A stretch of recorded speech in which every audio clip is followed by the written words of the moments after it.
Welcome back to a Celtic State of Mind. It's a Monday afternoon. I'm Paul John Dykes. I'm joined by Asim Rabbani. It's always great to have you on the show, Asim, and there's loads to talk about, mate. Especially, if you don't come on for a week, you've got loads to catch up Yeah, on. Obviously, a very, very good performance during the week against Atalanta. We'll have a wee, chat about that because you've not had a chance to discuss it on here.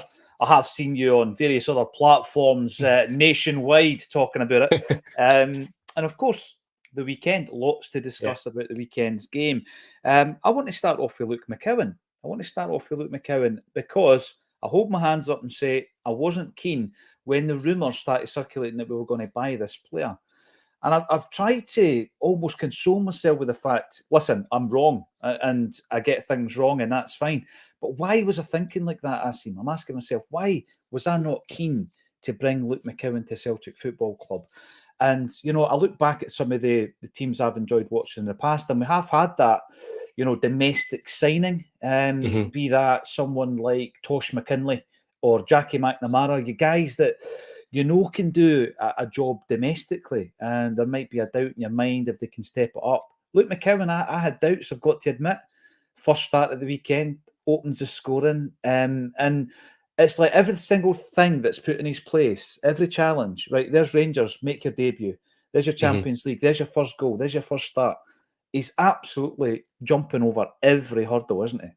yeah. You and me both, Paul John. I think we were both probably in that same camp. I think it was, again, we're both happy to hold our hands up when we're wrong. At the time, we were probably looking at it in terms of we were linked with a few other players. Sometimes it's one of those as well where you've seen a player up close hands, so you kind of know what you're getting, and the thought of somebody from a different league who you don't know as much maybe excites you more. I think we were also maybe looking at it as what other clubs are in for him, and it was only seemed to be really Hibs at that point. Yeah. And we were just thinking, he's 26, am I right? He's Yeah, mid-20s. 26. And he's obviously he's not made that kind of big move up until now, and you're then questioning yourself, why has that been? But he's absolutely come in and proven myself, yourself, and any other doubters wrong. His attitude from day one, I know it was just obviously like you said, it was interviews and his initial demeanour and all that. But straight away, you just got the feeling that this guy's going to really give his all, and on top of that, he's got bags of quality, and we're seeing that week in week out. He's more than earned his start yesterday. I think we were all kind of clamouring for him to get that first start, and then to top it off with a goal that really came at a crucial point in the game as well, because we hadn't started brilliantly, and it was from that goal onwards where I think we really took control of the game. But hats off to Luke McCowan. He's in an area of the pitch where you could argue we're at our strongest. You've Mm. got about 5 or 6 players there who every week now you can pick three, and you wouldn't have any qualms with any of them. And a lot of us thought he'd probably be the one that would feature the least, and he's now given the manager a headache, and a good one, because we've got some huge games coming up. But I'd have no issues if he was to be starting in the cup semi or even next week. So it's a good position to be in, because I think we're really strong in that area. And hats off to Luke McCowan. He's not just came here and filling out a dream of playing for Celtic. He's now showing that he's more than capable and earned his right to be here and be in the conversation for starting spots. Without a doubt, without a doubt. And I think that when I look at these players, it's not a snobbery because I would sign Lennon. I Yeah. would sign Lenon Miller in a heartbeat. So it's not a snobbery. And I've seen a lot of these players leaving Scottish shores, and I'm thinking I would have had Lewis Ferguson at Celtic. I said it at the time. I had no qualms about bringing Lewis Ferguson to Celtic. A lot of people in Acsom disagreed with that. So it wasn't a snobbery, but I just felt that at that age, why hadn't he been picked up hmm by a club? Because let's remember, Dundee bought him from Ayr United when Dundee were in the Championship. So why is he not being bought by even a Yeah. Scottish Premiership club at that age? And I guess people's performance and development just happens at different rates. Like the way that he got into the game, and he's spoken about being a part-timer at Ayr United and working in a swimming pool at Greenock and looking at the Greenock players coming in at the pool, and he's like the lifeguard, and he's thinking to himself, "Wish I was a full-time player." Some guys, develop at a kind of slower pace. I just felt in the modern game that didn't really happen. these days. I always just felt that, the academies have identified all the young guys, all the talents being, Yeah. taken into an academy. But it would appear that Luke McCowan definitely slipped the net. And Yeah, it caught it's you guys like you and me kind of unawares, I think. just as well we've not got Jerry Taylor on, because he'd be he'd be rubbing it in, because he was one of the ones that was big on the signing right from the off. And look, there were many others as well. So fair play. People that had maybe watched him at much closer quarters than myself, who I only seen him obviously in the games against us. And whilst I thought he was decent, I didn't think he was of a level that I think he could come in and make that midfield position somewhere where he could actually really contribute. And that's exactly what he's doing now. So you're right, it's rare, but especially in these days where a lot of the younger Scottish talent is getting picked up a lot earlier. You Hmm. look at in recent years, Ferguson, Hickey, there are players who are now going abroad even. So yeah, it's a surprising one, but sometimes it's just the right time, the right call at the right place, and these things align. You look in the past, you're right. There's been many situations where we bought players from other Scottish teams. Some have worked out. You look at Paul Hartley and Barry Robson. People often talk about those Yeah. two, how important they were in that 2008 season. And then you've got others who haven't worked out as well. David Turnbull's an interesting one, because he was still reasonably successful, you'd have to say, in terms of he picked up honours, he scored goals, but just didn't ever really make that position his own. And then going back further, obviously there are other examples as well where it just hasn't worked out. But Luke McCowan, he's honestly he's been nothing but a breath of fresh air anytime he's came on, and yesterday was a challenge for him starting without the captain. Um, and I thought he took it on brilliantly, and again was one of our kind of better players on the day. I was looking just as I was preparing this morning for today's show, just having a wee flick through my journal. People will find this pretty sad, but every day for the bulletin and for games, I've got to take notes. And sometimes I have a wee look back, and it was about a year ago, roughly. And I'm looking at some of my notes, and I had actually listed I listed players that I wanted to leave the football club. And what I found interesting looking at that, David Turnbull was on the list. I seen Yeah. Tomoki Iwata wasn't on the list because I'd have kept him at that time. But we also had midfielders like James McCarthy. We had Idah was still a Celtic player officially. Odin Holm obviously was in the mix. Liam Shaw was in the mix. And you look at where we are now, and you look at the fact that it's changed from all of those midfielders basically not contributing a great deal to where we are now, where we've got 5 players that, as you say, even at the weekend, the captain was out the side. Any of those 5, you'd be fairly confident could get us through a game. Domestically, it might be a different discussion to be had in a Champions League game. But going in on Wednesday night then, because I think that he's fine-tuned that midfield department, and I don't think there's a place in there for Odin Holm. We'll need to wait and see what happens with him in January. Maybe it's a loan move, a development move, as him. But going in on Wednesday against Dundee, against McCowan's former club, who's your 3? And I mean, we will need to wait for an update, I guess, on Callum McGregor's injury. But what 3 do you start with? It's an interesting one. You're right, he's fine-tuned the squad to the point where it seems like there's a settled kind of 15 or 16 now that we choose from. And you're quite happy with most of the options across. We've now got a headache at left back, at centre back, and obviously in centre mid. So it's the first time all season. There's 2 areas which we'll probably touch on where I feel like we are still a bit light in terms of quality. That's maybe the striking position if he does injured, and then the wide areas. But everywhere else now we've got a selection headache, and a good one for the manager, because the first time in a while. In terms of the midfield options, I thought it was interesting that the words were that McGregor actually kind of said to the manager that he felt, felt a tweak on the Friday or Saturday night, and he kind of gave that indication to Brendan that it's probably best that he rest it. But maybe in the past that's something McGregor wouldn't have done. He would have probably felt the need to play. Now, Yeah. whether that's now because you've got a trust in the other midfielders there, that McGregor feels as well, that we've got enough quality in there that he doesn't need to play every single game now. Whereas in the past, he may have rushed himself back. So I think that says something for the likes of Bernardo and McCowan, that we can now, manage McGregor a lot smarter and a lot better. That if there are doubts and niggles, we can manage his game time effectively, and it's not going to significantly weaken the team. In terms of Wednesday, we've got 3 big games. Obviously, Dundee at home, which on paper seems obviously the most straightforward. Cup semi, and then Leipzig at home next week. So I think we're going to have to use the squad. Really, it's exciting. I'm Yeah. looking forward to every single one of them. But I think we're going to have to use the squad effectively, and I think it's going to be a collective effort. In terms of Wednesday, I'd probably give McCowan the start again. I think it's against his old team. He'll know them, and he'll know the kind of way they play. And I think it's on the back of a goal and another encouraging performance, he deserves to keep his place. Um, I'd like to. The thing with Engels is you don't want to. You want to try and play him through what has been maybe a rougher patch for him.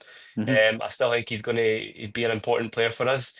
So I'd maybe get him back in there, and then it depends on McGregor's fitness if he's wanting to bring him back. But it's a tough one because they're all good options, aren't they? And they're all.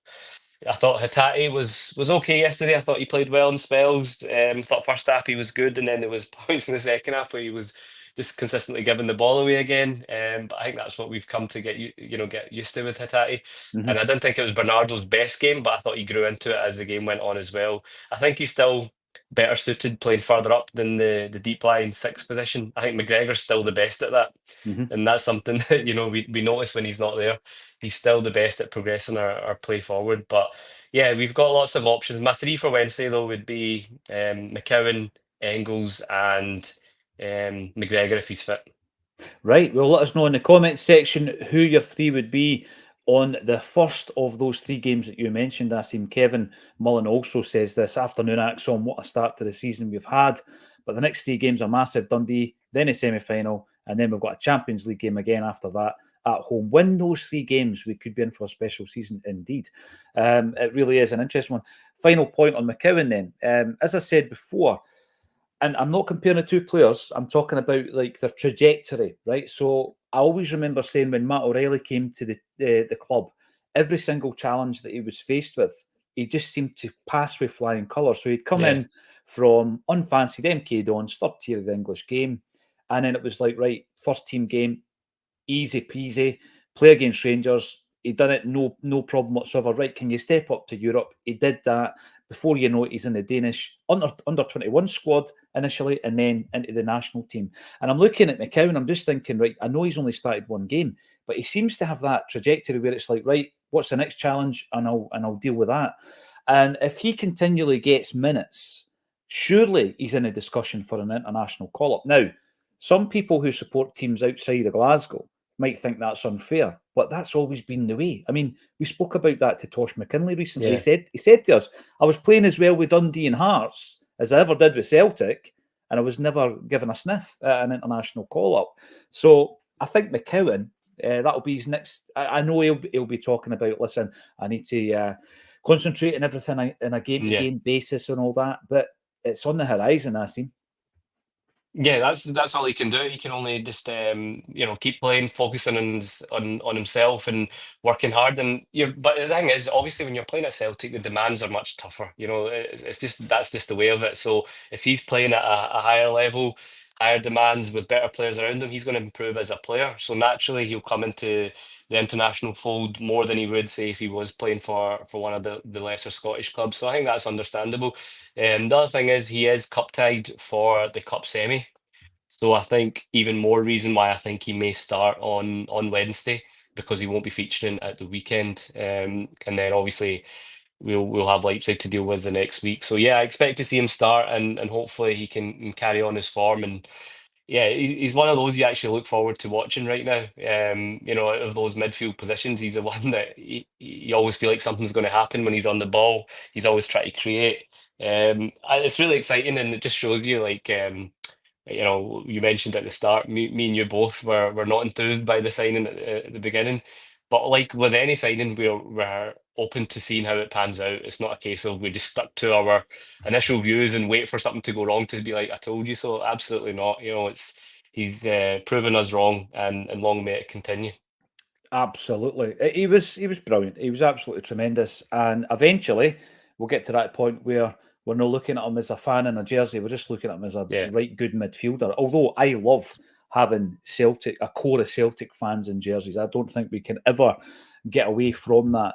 Some great comments coming in and some familiar faces also. But we'll start off with Tony Ratton. Comfortable win in the end. The Maeda penalty decision was ridiculous. And I want to talk about it because I have said, and I said over the weekend, Asim, that there are certain things that are happening in the Scottish game that I think are positive. And I think that the change initially of the head of referees was a positive move because Crawford Allen was useless. Simple as that. He was absolutely useless.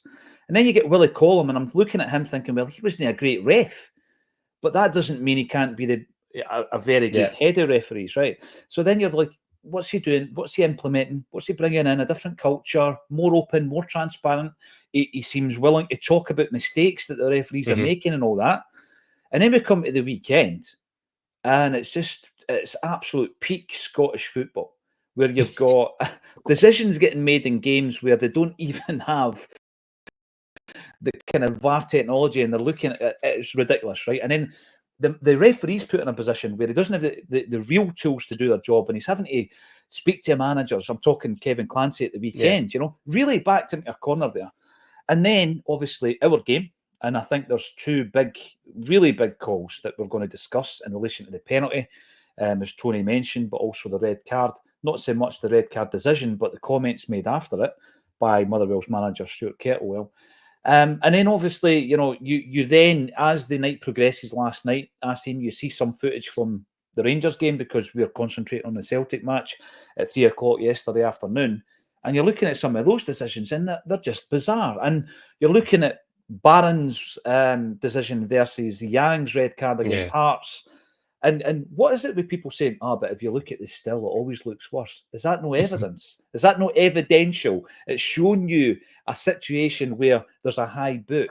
It doesn't make it look any worse. It is as it is, and obviously penalty decisions and shouts, offside goals, etc. But let's concentrate on the Celtic ones. So the first one, Dyson Maeda goes for a ball.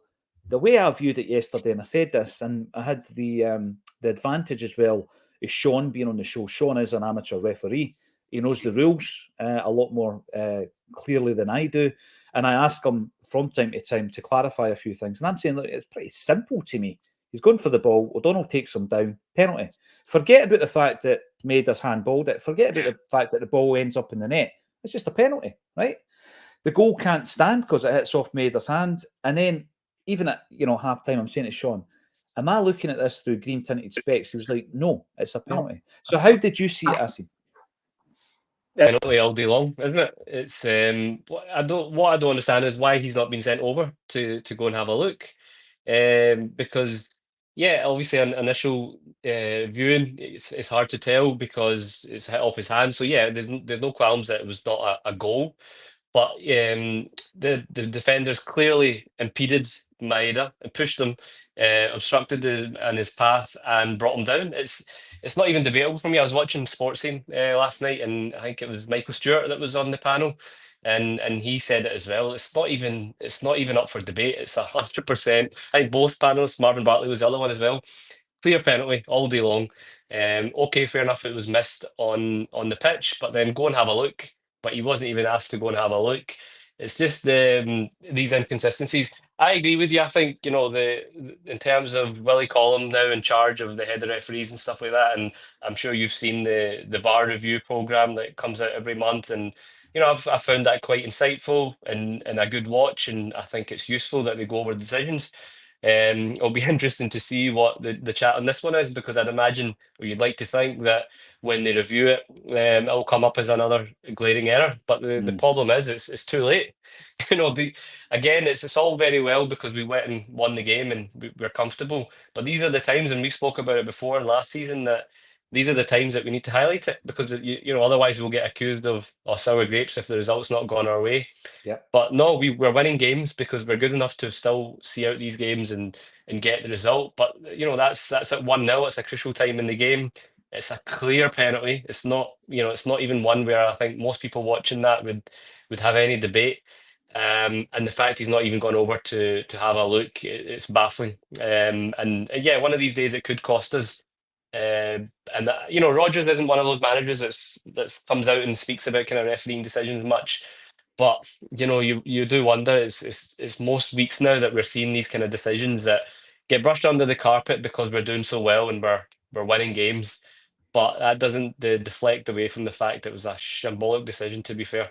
Yeah, no, you're spot on. And sometimes it's so shambolic, it's so ridiculous. I seen you start second guessing yourself. You're looking at it going, right, have I got this wrong? That Yeah, is a clear penalty, no matter what team you support. You're watching that and just thinking. Even Maeda's when he stood up, he's like both hands getting kind yeah, of pushing, and his back. Stephen O'Donnell took him down, and then if it's a penalty, it's a red card because it's a goal yeah. scoring Goal scoring. opportunity as well. Uh, So yeah, really frustrating. But as you say, we call it out when we're winning games. We're top of the league, and it can't be looked at as us being petty and trying to get an advantage. Now, Jim Conlon takes us on to the second big call. The Motherwell manager condoning thuggery, says Jim. Rob Lilly also comes in to speak about Idah. We'll talk about Adam Idah's performance and where he is this season so far. But Big Idah okay? Can anyone confirm? Lucky, if so. Terrible challenge. Come on, you dandy dons. Keep up this effort as long as you can. February will do. We'll talk about the challenge from Aberdeen later on, Rob. But yeah, that was another strange one because I think if you want to progress, Asim, right, it takes things like the referees or the head of referees to be transparent, and I think he's making an effort. Let's try to be impartial about this. I didn't think Colin was a great ref, but he's implementing some things there that I think is a step forward in the right direction. But I think also managers. I mean, come on, you don't have to come out and give your player a right hard time, but don't come out and say that wasn't a bad tackle because that was a leg breaker. That was a crunching tackle. And yeah, this is what I'm referring to with the stills.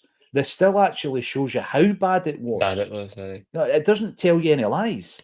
He even said he looked at it from a few angles, and he Mhm. said, "I just can't see." And I was, I was baffled by that because Kettlewell he's usually talks okay for me. I don't think he's one of those managers that always comes out moaning and stuff like that. He's not like your McInnes or other ones. But I was really surprised by his comments there because that was a like Idah's very lucky. That could have been a lot more serious. We still don't know the extent of it. I'd like to hope that he's okay for these coming games, but it wouldn't surprise me if after a day or two, the swelling will confirm bad news. I don't know. We'll need to wait and see. But that you're right. The stills make it look even worse. It's a proper. It could have been an ankle breaker. It was horrible to watch. And then for a manager to come out and almost deflect away from the challenge and say that he thought it was harsh. Again, we talk about Scottish football. What kind of example are we setting if managers are thinking that kind of challenge is acceptable? Mhm. We want to encourage good football. We want to encourage the best players to come and play in this league. But if that's the kind of thuggery and chat, like Brendan Rodgers came out and said he didn't think the player meant to injure him. Now that's up for debate. The challenge does not look good. But yeah, if we go down that line that maybe it was just a mistimed challenge, it's still for the manager of the player then to come out and say, "Oh, it's a harsh decision, and you can't see why it's a red." It's not a good look at all, and you'd like to think he was even debating maybe appealing it. Yeah, I hope upon further reflection he maybe comes out and detracts those comments. I know. Or is he going to stick to his guns, Yeah, double down Kenny Miller and Chris Boyd style? aye. We shall see. But it does lead us on to Adam Idah. And I was looking, we were getting quite a lot of comments, Asim, before the game, believe it or not, where people were saying in the comment section that Adam Idah is not worth the money. It's been a bad move bringing him in. So what I decided to do was have a wee look at last season because obviously he scored some big goals for like really crucial goals. And I've said time and time again, he's not the only reason we won the double, but without Adam Idah coming in the January, we don't win a double. Simple as that. So I looked at the 2023-24 season, and his average was a goal or an assist every 73 and a half minutes, which is a sensational return. Yeah. And then this season, just thinking about it without looking at the stats, I'm thinking to myself, well, he's definitely not been as prolific. That was my thought process. But looking at his record, so bearing in Yeah. mind it was every 73 and a half minutes, he is still scoring a goal or creating a goal every 87 minutes. Now, if you manage to do that every 90 minutes or under for a striker, you're doing just fine and dandy. And I Yeah. think Adam Idah, he's broke his duck in the Champions League. He's scoring goals in Europe now for Celtic. He comes on and he gets his goal before that leg-breaking challenge. Thankfully, he didn't break his leg. Is he getting a hard time? Is it the transfer fee that people are judging rather than the player? I think there's an element of that, definitely. I think if we'd signed him for 5 or 6 million and he'd kind of had the output that he's had this season, people wouldn't be maybe as critical. He has looked a bit rusty in the early parts of, when he was coming on in games, and then he had a couple of starts. I think St Mirren might have been Ross County, the other one as well. I can't think off the top of my head, but yeah, I think he's done well. He got the 2 goals against Falkirk as well. Remember, which got us back in the game. He's scored in Europe now, and he's contributing in the league as well. I think he just maybe needs that really one breakthrough Kilmarnock-esque type of performance from Rugby Park last season, maybe just to fully get everyone back on side. He gives it a different option from Kyogo. I think yeah, I've got no concerns with Adam Idah. My only thing is I do feel that we need another striker as well. But I think in terms of his value, 9-10 million, do I think he's worth that? It just depends nowadays in this market. It's hard to find bargain strikers out there. I think that's just the going rate.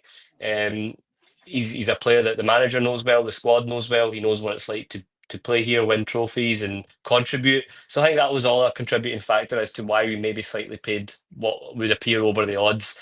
But still, I think he was a good signing. I think he'll prove to be a good signing as well. I think he just needs to get a kind of run of games. He's got goals now. I think obviously once he got that first, I think it was the European game, the first goals he scored, or Falkirk. But once he's done that, you can see his finishing is still there.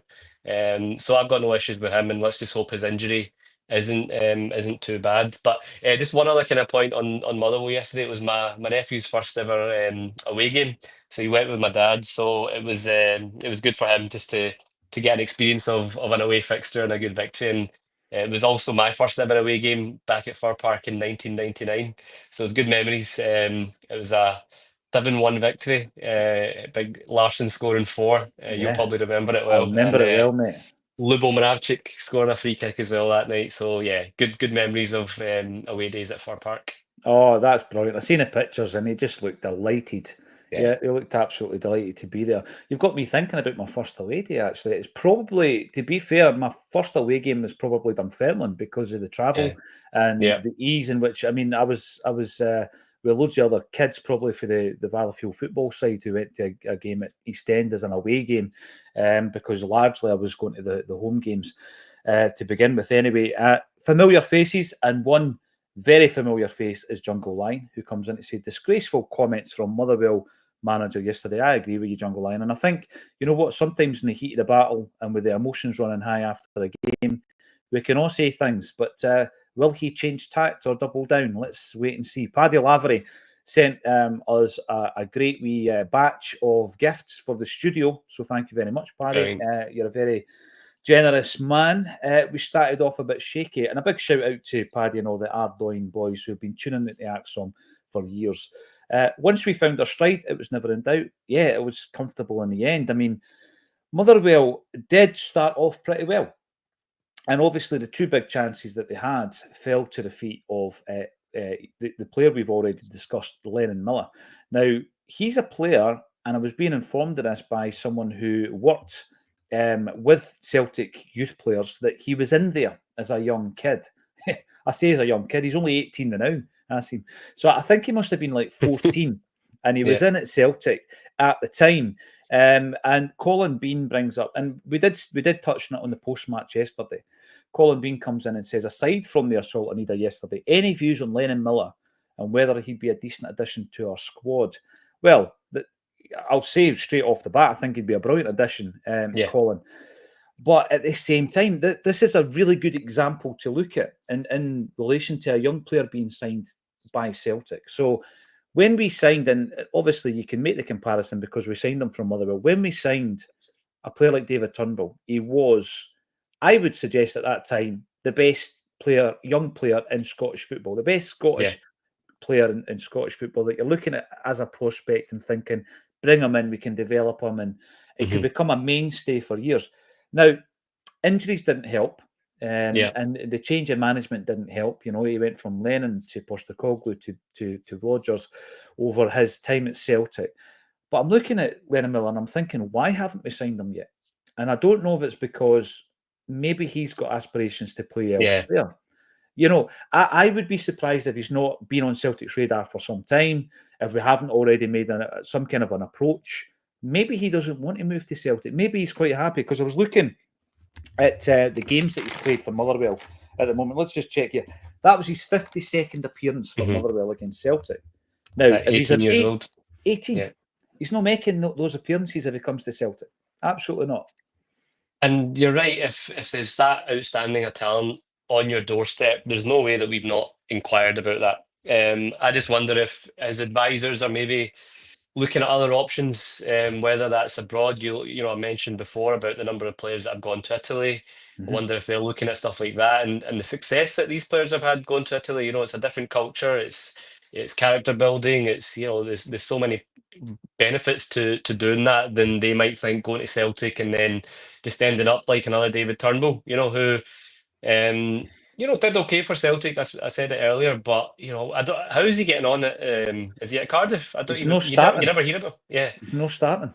and again, this that's is the thing. He should be Yeah. playing for Scotland. He should, at that age, he should be a mainstay in the Scottish international side. If you rewind to when he was 18, you would have thought that would have happened, and it's just not happened. And there were people even at the time when we were looking to get rid of David Turnbull that were like, "Oh, we've not given him a proper chance, and this is a mistake." There was still chat about that, and it's often interesting then to see how do they get on at the next club. And he's playing in the Championship for a club where the demands aren't as high, yet still he's not starting. So you're like, okay, maybe the few managers that just didn't see it in terms of making him a first team starter at Celtic were right. But with Lenon Miller, I've been impressed any time I've seen him. I think he plays with a maturity beyond his years. At 18, he's their main man. He's got a good range of pass. I know the likes of James McFadden absolutely rave about him. The guys on the radio, Gordon Duncan, Motherwell fans, stuff like that. They all really, really think this guy's going to make it to a really high level. So I'll be surprised if we're not all over that. But I don't think it's just a case of if we want him, we can get him. I think there's probably he'll have his pick of not the pick of the bunch, but he'll have a good few options, given the amount of games he's played, given that he does seem to play with a maturity that you don't often see from guys that age.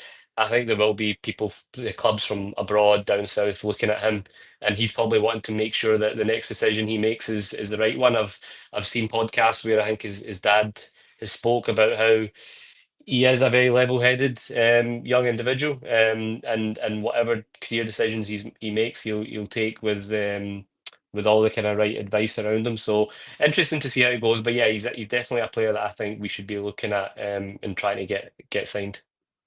You do look at the advice he's already been given, and let's be honest, it's been good advice. Now, I never like anybody leaving Celtic at any level who's a talent or who's quality, and there's been so many occasions where it's happened before we've seen the best of them as youngsters, and it's not a new thing, it's not a new phenomenon. When I was doing the Quality Street Gang book, there were players who could have been signed and we didn't sign them. Then you move into the 1980s, and even guys that we ended up going out and spending money on, like John Collins. Collins was at Celtic Boys Club, Joe Miller was at the Boys Club, Tommy Boyd was there, Tosh McKinley was there, and we ended up having to go and buy them. So it's always been that way. But I look at his kind of advice, and I know that his dad would be part of that, taking him away from Celtic. Bold move, at a young age, but it's paid off. And I agree with you. I think for any youngster looking at the situation at Celtic, they're going to be thinking, how difficult is it to get in there? We've got a guy there, Odin Holm, who we paid something like £2.5 million for. Who's not getting a look in. He's not in the squad. He's obviously a talent. So if you rewind a couple of years ago when we signed him, Acsom, you're looking at him thinking, well, if you were to predict in 2 years where he would need to be in and about this first team, and he's nowhere near it. He's not in the Champions League squad. He's not in the team photograph. And I just think that it sends a message to young players, and they're looking at that situation thinking, you know what, they've just spent 20 million quid on 2 players. They've spent 11 rising to 13 on Engels. They've also spent 3.5 on Bernardo. That was the 2 I was thinking about, in case anybody's saying I can't do maths. I was talking about Idah. But Bernardo and Engels have come in. And you're thinking to yourself, well, they've cost a lot of money. They're ahead of you in the kind of food chain. McCowan's came in and made an impression. Hatate and McGregor are already established. Where are you going to get your game time? Yeah. you know. So Do you think the likes of Home, if he was playing for another one of these SPFL clubs, if he was playing regularly, could make an impression at these clubs the way the likes of Lenon Miller does for Motherwell? Because I've always wondered that. Obviously, when you're not playing games and you're just in and out of a squad, that's the main thing is getting games at that age, and that's been a couple of years now where he's gone from being one of the kind of high prospects in Norwegian football. He was in that list. That list that they had. I can't remember what it was, but top 100 young prospects. It was was something it along called those it lines. Golden Boy, something like that? Golden Boy. Yep. Something along those lines. So he's obviously highly rated, and then you just go from barely featuring. So at that age, you should be playing, and you'd like to think if these guys were playing at these kind of clubs, regularly, whether it's Dundee United, Motherwell, just getting that game time, would we then be able to look at them down the line, and bring them back in something? I think that's what we should be doing. I know Cohen's at Hibs, and I don't know if he's going to be the answer, right? But it just looks like the likes of Home, who was highly rated, he should be playing the amount of games that Lenon Miller's playing, and trying to dictate games for his club, for other clubs the way that they do. And then we can get a proper gauge if these are guys that can then come in and contribute to Celtic. There's a bigger and wider discussion on this, which we've touched on a number of times, Asim. And the reason I'm bringing up a couple of these comments that have arrived from Phyllis Kirk. Firstly, great night at Strachan and Hartstone on Friday. Thanks for being there. It was a great night.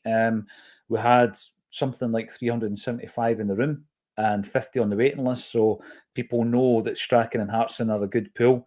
And they were hilarious, particularly Gordon Strachan. Mickey Moynihan also went to his first Acsom audience on Friday with Strachan and Big Bad John. Class night, already bought tickets for John Collins. Looking forward to seeing you there, Mickey. Thanks for supporting what we're doing. But the reason I'm bringing him up, as well as thanking you guys, is there was a few things that Gordon Strachan said, both on the stage, Asim, and backstage, in relation to this kind of wider discussion. So I've spoken to footballers who have had periods out through injury, and they talk about how there's an isolation with regards to being unfit. I mean, we were talking to Chloe Craig last week about being unfit, and it's just train. But the one thing is you are working towards that end goal, which is regain your fitness, get back in the team.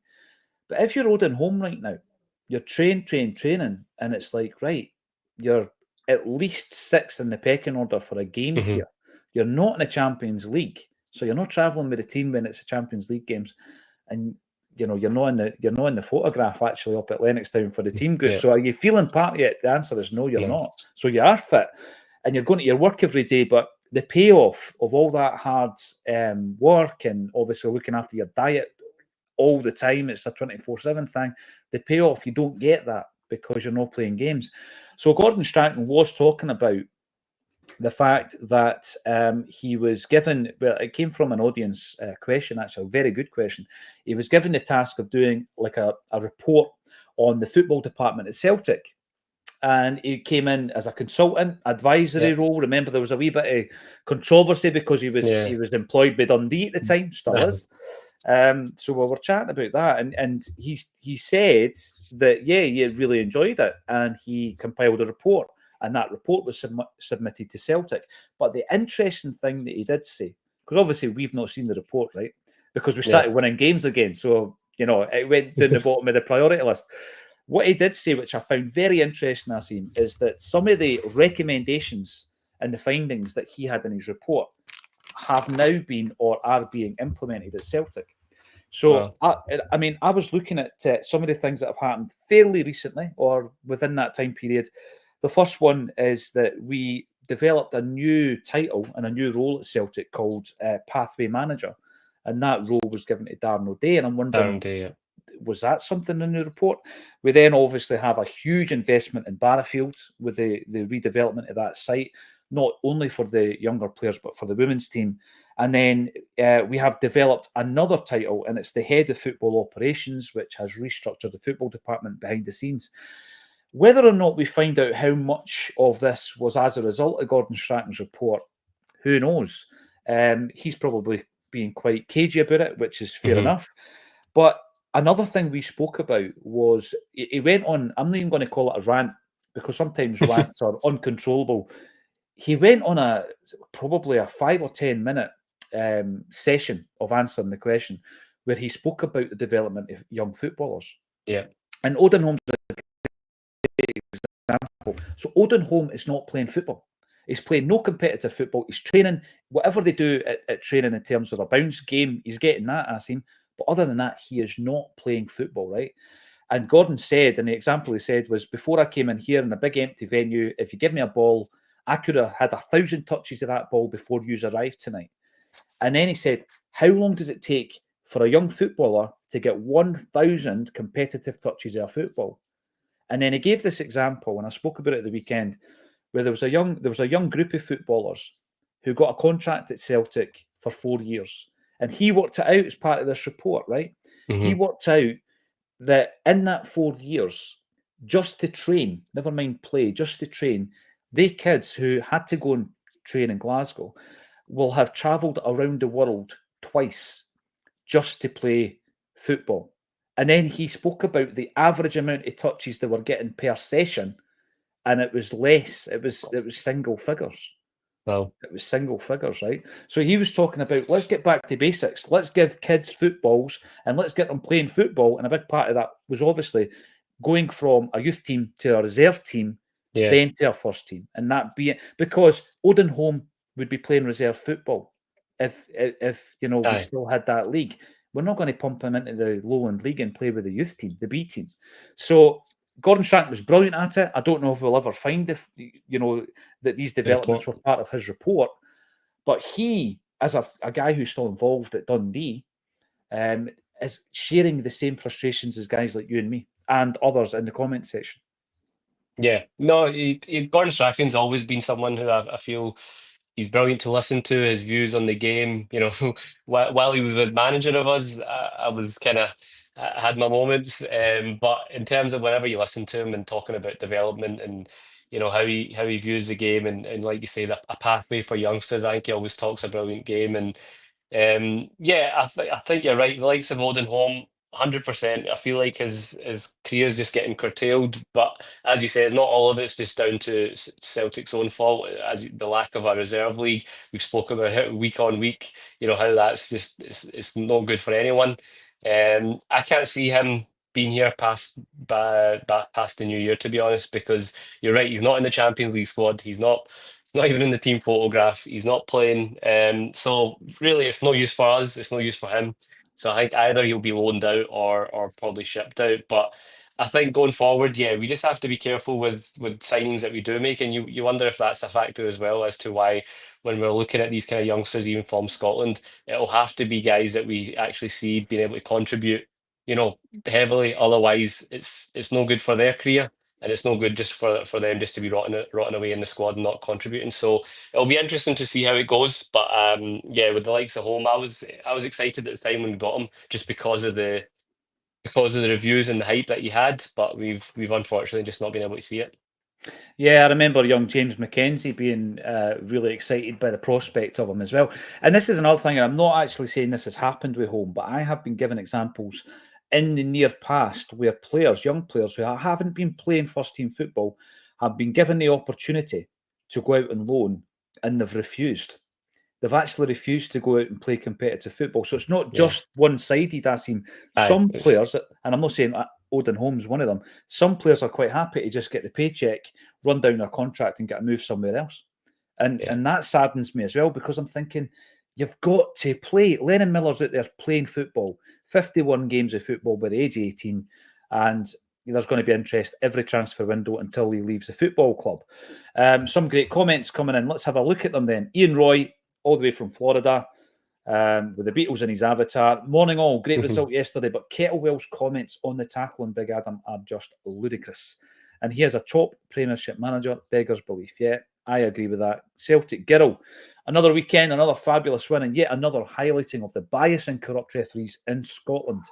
Aberdeen will need to rise above the corruption to win the way we've had to do forever. Right, I've been asking this all season. Aberdeen, I'm on Aberdeen now. Are they challenging yet? And who are they challenging? Are they challenging us? Are they challenging for second spot? What's your thoughts on Aberdeen at this stage? Well, I guess the best way to gauge that is if you asked me on Wednesday, what result do I want at Pittodrie? 100% want an Aberdeen win, Yeah. and a heavy Aberdeen win at that. I don't see them finishing second. I'd love it if I'm wrong. I've watched them a few times now. And look, I'm loving everything they're doing. I'm loving the feel good factor. I'm loving seeing a full packed out Pittodrie. I think it's great for the Scottish game. I want to see all these stadiums full. I want to see, a feel good factor around the game. I want to see a competitive league. So I'm enjoying it, and I want them to carry on the momentum. But am I worried about them as title challengers? No. I just don't think they're gonna cause us any problems in that sense. And I still feel that if there was to be a title race, it'll still come from Rangers, as much as they're not looking very good at either at the moment.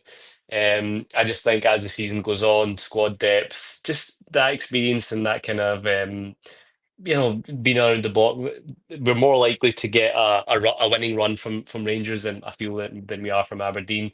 So yeah, look, I'm all for it, and I want them to keep on winning. We've spoke about it, and I think you've mentioned it in recent weeks that people say, "Oh, whenever you get a challenge, then you moan." Absolutely not.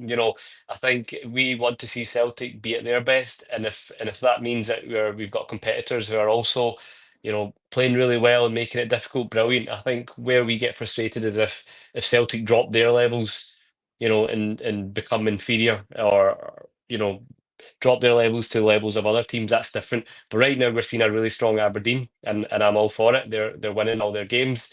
And I really hope they win on Wednesday as well. But I don't think they're going to be the challenger at the end of the season. The big thing, we were over the weekend, the screenshot I looked at was Aberdeen beating Dundee United. And it's at Pittodrie, and it's just under 20,000 at the game. And I'm looking at that thinking, that is fantastic for the Scottish game. And actually, for me, they're an example. They're setting an example for Hearts and Hibs, who are languishing at the bottom of the league. And also Dundee United, who have done really well in the return to the top flight. And because for me, that's the type of clubs that should be pushing and improving and progressing constantly. And a lot of them have had seasons upon seasons of, for me, underperforming for the size of the club, for the size of the support.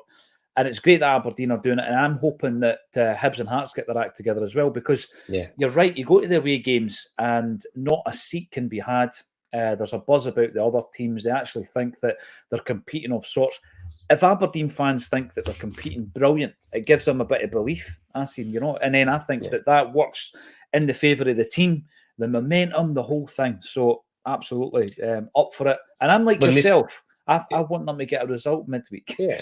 When they scored that late goal against United the weekend, I enjoyed it. I was like, yes, and I wouldn't be obviously doing the same if it was if that was at Ibrox. So I think that says all about where I'm at in terms of the threat of Aberdeen. Like, and I don't mean that disrespectfully. I just think naturally we've seen this before. If it's like March, April time and it's still neck and neck, then obviously I'll answer differently at that point. But for now, I think it's good for our league. It's good for our game. Obviously, the more misery on the other side of the city, brilliant. So if Aberdeen can add to that on Wednesday, and it'll make that's a big gap. If Aberdeen can win, that's 9 points clear of them. That's it puts pressure on their manager, and it'll give Aberdeen confidence going into the weekend. But I don't mind that. I want Celtic to beat a good Aberdeen team at the weekend. And I think we'll be up for that after what happened at Celtic Park last week. We'll feel that we should have won that game. So regardless of if Aberdeen go into that game full of confidence, which I'm sure they will, I think it'll be a great occasion at Hampden, and I want to see a good game, but I want to see Celtic ultimately obviously win that. And I'm looking forward to obviously the Celtic Dundee game. I'll be there, but one ear on what's happening at Pittodrie as well, and I think it's shaping up for a right good midweek. Oh, it definitely is. We'll have one eye on that game without a doubt. Charlie Conley, you're watching all the way from Cape Town. It's brilliant to hear where the Acsom listeners are tuning in from. So I hope you're enjoying that, Charlie, and I hope you're well. Scott Dougal, I said this morning there's a snobbery in football because McCowan came from Dundee and only cost £1 million that he's not up to it. I think there is. I do think there is a snobbery. And am I guilty of it? I'll let you make your decision on that, probably to a degree. Thomas Burns, absolute stonewaller of a penalty. Cannot disagree with that. And Emma Emma Jane, Barron's not getting a red card, which rules him out of the visit to Pataudry. Yeah, perhaps. Strange love the doctor. I must watch a different game. For me, Rio is the best midfielder at Celtic when we are transitioning from defence to attack. The guy is tailor-made for us in Europe. There were 2 occasions where he collected the ball in the defence and just dribbled it out past 3 or 4 players and transitioned it into attack. I've always said as well, Wasim, that when it comes to changing a game, with an incisive pass, he is the guy that he does things in that midfield that nobody else in the midfield's pot can do for Celtic. But I think what you were commenting on was that the amount of times he loses the ball, which he does. He absolutely does. And he was guilty of doing it again at the weekend. Thankfully, we haven't been punished. But this season, we have been punished, particularly against Dortmund, just for losing the ball and making errors. You're right. He's the one that tries the risky pass and what's known as, is it a pack pass they call it? One that breaks the lines, and he is the best at doing that. And I don't mind them giving the ball. Not don't mind them, but you can understand them giving the ball away if we're trying lots of those. But sometimes it's the simple ones, and you're just wishing he takes a bit more care of. Likewise, I've been really frustrated with Idah recently, because I think he's doing that game in, game out, where he just plays that ball, blindly back into midfield, and it's led to a couple of concessions if you look at the Dortmund game and then the Aberdeen game. So I really hope he kind of starts improving that side of it. But I guess that's what comes with Maida. He's never going to be the most technically, efficient player, but he needs to take a bit more care on the ball. I was going to ask your opinion on the back line, because again, we've now got competition for places there. Great to see Carter Vickers back in. Interesting that it was Scales that moved to left back, and instead of Taylor coming on there. What do you think? What's your kind of thought process going into these next few games? There's quite a few things to consider, Asim. And before the game, a comment came up in relation to seeing CCV and Trusty playing together at the heart of the defence. And my comment was that I would actually like to see it, but not at the expense of Scales, right? So my kind of take on it was that if we're comfortable, and the scoreline I gave was, if we're sitting at 3-0 and we can make changes, then I would love to see the reintroduction of Carter Vickers alongside Trusty, so that we can start to see how they click as a partnership. I think when the change happened, we were at 2-0, and I didn't expect Scales to, as you say, go to left back. But then I'm starting to second guess why Rodgers did that. Is it a message to Taylor? Is Taylor not 100% fit and ready yet? And then I'm looking at the performances of Baye before coming on today, because I think he's been pretty impressive. 2 assists at the weekend. So then I'm asking myself, right, so who's the strongest defence going into the game against Dundee, building up for the big match against Aberdeen, and then, of course, the Champions League? You want to get Carter Vickers back in the team. Yeah. Has Trusty done anything that would result in him being dropped? Probably not. But Scales has been our best defender all season. So you probably revert back to those two. Then you're looking at right back. By the way, Johnson's a warrior, an absolute warrior this season, captain at the weekend.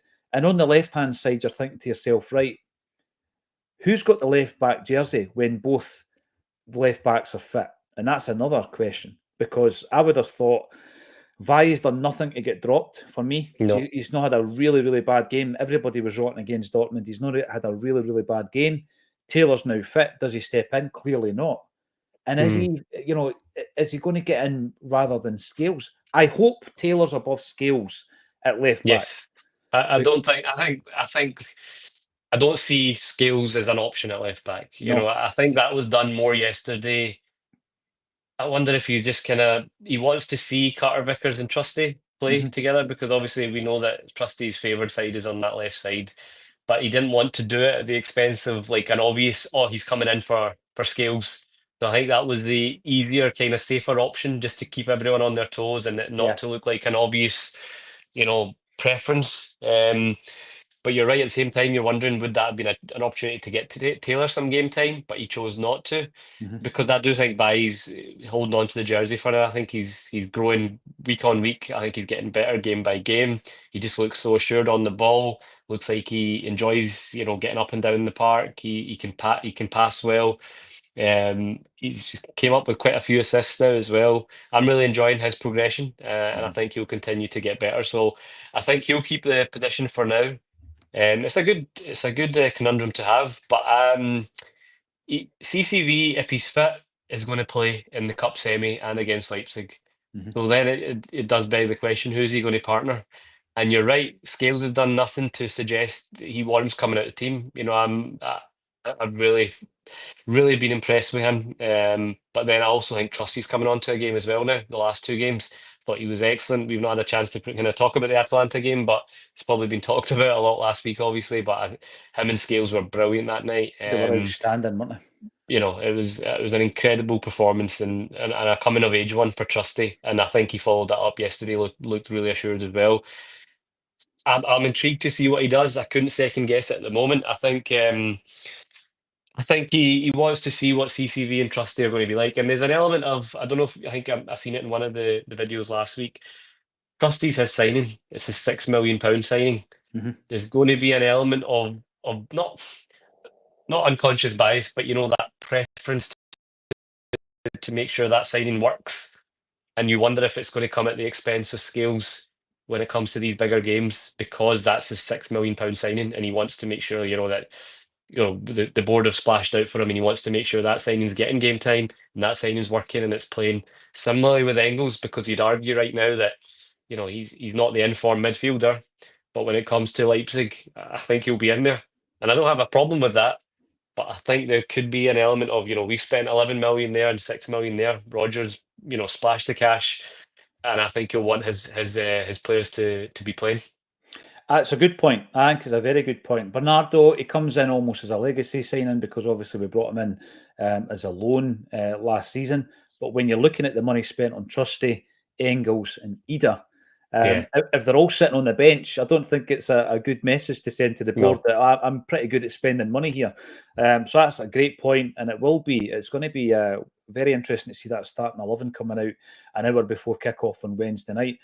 But on that point, who else is getting the team sent to them on WhatsApp, by the way? I don't know how many times on various Celtic WhatsApp groups I got that team in the morning.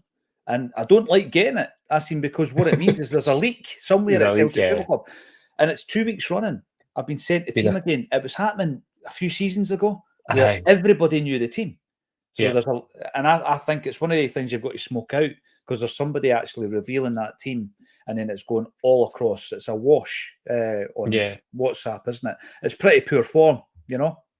The lineup I seen had McGregor in it, so obviously that was a late one. But it did have no Kuhn and no Engels, so yeah, it was pretty much the team bang on. But it had McGregor, and you're right, it was similar last week. So yeah, you just wonder where that's eked in from again. And you're right, as much as well, it's great to kind of have a heads up, but also it's part of the excitement, isn't it? An hour before you see what the team is, so you know, I'd rather not know and there not be any kind of leaks than have that kind of info a couple of hours early. So yeah, hopefully that kind of gets reined in on, because yeah, there's no need for that. But yeah, I'm looking forward to seeing what the lineup is at the right time on Wednesday. I think Wednesday's one will take care of itself. It's obviously the one on paper that, you know, we should, regardless of what team we put out, win and win comfortably, hopefully. It's the two after that where there'll be a lot more scrutiny on the decisions Rodgers makes, because I think up until now, any decisions we've made regarding the team has been fine, because it's almost, you can almost handpick your 11 and then a wee tweak here and there. But I think not finally, but for the first time this season, we've got nearly everyone fit, everyone kind of on form, and there's a few decisions for the manager to make where it'll be more scrutinised, if it, you know, depending on how the game goes, obviously. So it's a big week ahead, but it's an exciting 4 games we've now got until the next, again, another international window. But it's a big 4 games: Dundee, Aberdeen in the semi, Leipzig at home, and Kilmarnock away. If we can come out of these 4 games, you know, 2 league victories in the final of the League Cup, and at least another point on our Champions League tally, I'll be very happy. No, I think you're right. At first there, I thought you were going to say a clean sweep of 4 wins, but that's realistic. Realistic, yeah, absolutely, and I think I would be happy with that. Before we wrap up today, another shout out for Kuhn, because you mentioned that we need to bring in a striker in January, but we cannot run with two. I mean, Idah could have had his leg broken at the weekend. We can't run with two strikers. Absolutely, I agree with that. But in terms of the wingers, Maeda looks a wee bit kind of off form at the moment. Forrest started at the weekend. Kuhn's been the best winger this season, without a doubt, and I'm still not sold on Palmer or Yang. You know, they're going to have to put in performances to change my mind on that. But I was looking at Kuhn before we came on. He comes on and gets another assist. So he's now got a goal or assist every 60 minutes this season. Yeah. That's sensational from Nicholas Kuhn. And the only game I was disappointed in him really was Dortmund. But again, the whole team were poor that night. But he's been tremendous. And when you look at the fact he's 24 years of age, Acsom, 24, and he only cost us £3 million. What about a business that's turned out to be? Yeah, and another one that, you know, we all probably were quick to not judge, but, you know, make an opinion in the early stages, and he wasn't really up to it at the start, but there was mitigating circumstances. But it just shows you sometimes it just takes a bit of time. And at this point, I would say he's been our best player this season, in terms of attacking input. One of those you just really enjoy watching anytime he comes on. You know, when I heard he wasn't in the team yesterday, I was a wee bit like, oh, this is a tough game, and you know, with, as you say, Maida's not been fully on it, and you're then wondering where's the creativity going to come from. Yeah, I think when he's not in our team, you see a serious kind of decline in that sense. So hopefully he's back in the lineup. But it's an area that I want to also strengthen in January, because you want someone else of that similar level of creativity on the other side as well when Maida's not fully on it. But yeah, I'm enjoying Kuhn. I think he's been brilliant. He gets you off your edge of your seat. And he'll be looking to make up for that Dortmund performance. I thought he was very good in Bergamo against Atalanta. I think he had to put in a right good shift, and he did. And he still looked lively on the break, but he'll be looking to really put in a performance against his countrymen next week as well. So yeah, looking forward to that. Oh, lots to look forward to. A big shout out to everybody who sent us items. Asking, we asked a wee while back if anybody had Celtic jerseys out there that they could help us with, and we got things like match worn items sent to us. We got just normal replica jerseys, which were brilliant. Some other ones with signatures on them. And we are very privileged to come into contact with ex-Celts fairly regularly. So what we've been doing is every time we're going to be interviewing somebody, we have a wee bag of jerseys, and we're getting them filled up, we're getting them framed, and of course with a view to them being used by the family of wee Jamie Tierney. And at the weekend it was his big charity ball in Dunfermline, and they raised a huge amount which is yet to be announced. But I can tell you that from the Celtic items that Acsom gathered up from people who tune into this show, we were able to raise £1,821 at the weekend. So thanks everybody for getting involved. We're still getting handed stuff, and we're still taking it in, and we can auction some of it off at our own events. But other jerseys, we're always building them up so that we can get them framed and then sell them at auction. And I mean, one of the Celtic ones at the weekend there got £400. You know, it's somebody has given us a jersey. Brilliant.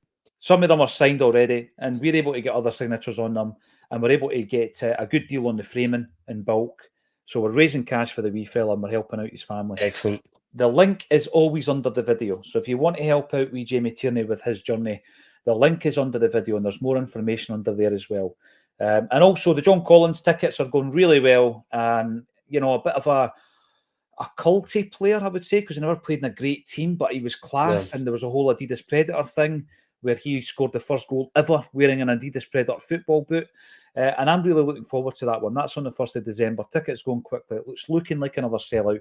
Come and join the fun on an Acsom live event is what I'm saying. Thanks everybody for getting involved, and it's been an absolute pleasure once again, Acsom, to speak to you on a Celtic State of Mind.